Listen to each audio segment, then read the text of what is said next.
একটা ছোট্ট শান্ত গ্রাম। হঠাৎ এক সকালে গ্রামের মাঝখানে পাওয়া গেল একটা বড় বিশাল গোল ডিম।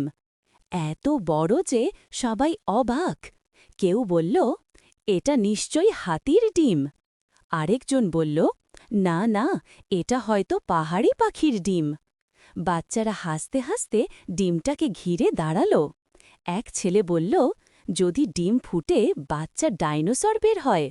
সবাই চমকে তাকাল, তারপর হেসে ফেলল। ঠিক তখন গ্রামের বুড়ো জ্ঞানী মানুষ এলেন। হালকা হাসি দিয়ে বললেন, এটা কোনো রহস্যের ডিম নয়, এটা তো মাটির তৈরি খেলনার ডিম, কেউ এখানে রেখে গেছে। সবাই ওহ বলে হাসতে লাগল। গ্রামের বাচ্চারা ডিমটা তুলে নিয়ে খেলতে শুরু করল।